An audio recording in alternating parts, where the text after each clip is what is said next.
All right, still here. Detroit is different at the Just Lead Conference. We're talking diversity, equity, and inclusion. And I have somebody that I definitely look up to, somebody that I'm creative with, somebody that actually is in the mix of so many things of culture. But when we think about diversity, equity, and inclusion, this may have been a woman that brought it back to you when you were like, what is this concept? Freda Sampson, how you doing today? I am so well. How are you this morning, Khary? It is good to see you and be in your company, man. Definitely, Yes, always. indeed. I love it. The question that I have when you see this topic just has become more and more magnified, definitely in the region, even throughout the United States, and even going globally now. What were the strides and the things that happened? Was it always the tragedies of the George Floyd, or was it things that just corporations and organizations are more so waking up to the value of having a diverse workspace, business space, engagement with the community? Yeah, so that's a great question. And if we really look at kind of the evolution of diversity, equity, and inclusion, we can really trace it back to the late 50s, early 60s in terms of how it began to evolve. And initially it was about staying out of trouble. So when, during civil rights, during the legislative time where laws were being enacted, companies were working hard to figure out how to stay out of trouble, to not get sued, right? Yeah. And so that really, even though we've been talking about equality and equity forever, that was really kind of the entry point of the momentum around corporations and organizations really delving in. And then it went from staying out of trouble to can't we all just get along? So when we start getting around to the 70s and 80s particularly, how do we just get along? We're not really unpacking diversity for what it is, but we're just trying to synergize that space where we can agree to be tolerant, to be civil with one another.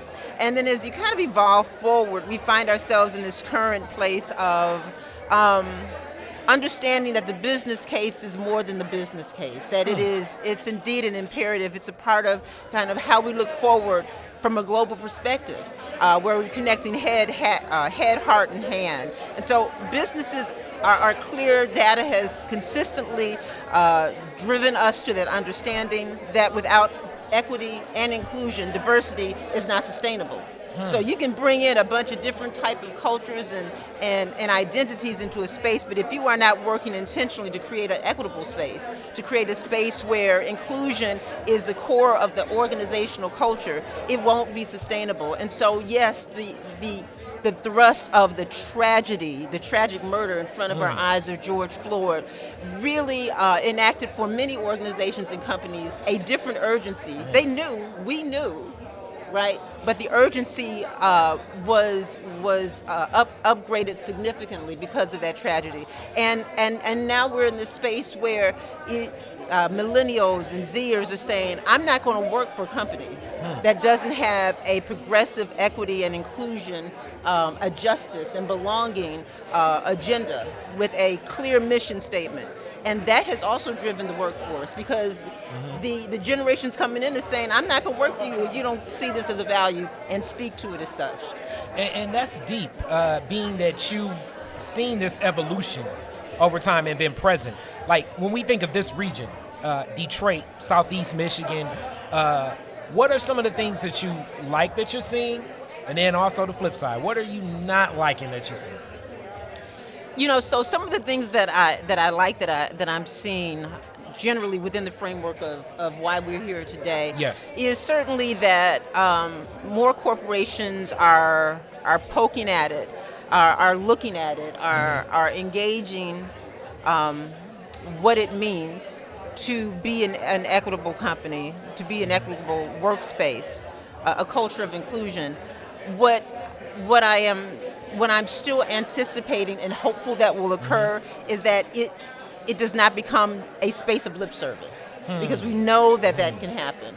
If I print the right words, if I say the right things, that doesn't necessarily require me to have to propel and integrate the purpose of equity and inclusion into the core of our institutions, into our policies, into our practices. We still have a phenomenal amount to do around deconstructing systems, right, that have created these environments that make it that make this division, this divisiveness, this nuance that we're experiencing in this present day with language and othering, that makes it continue to live. So until we're able to truly impact systems, we still have a long way to go. We can talk the talk, but we must walk the walk. Thank you so much. As always, wonderful. Thank you. I love being here with you. You know that. It's Yes. good to see you, my friend. Definitely. All right.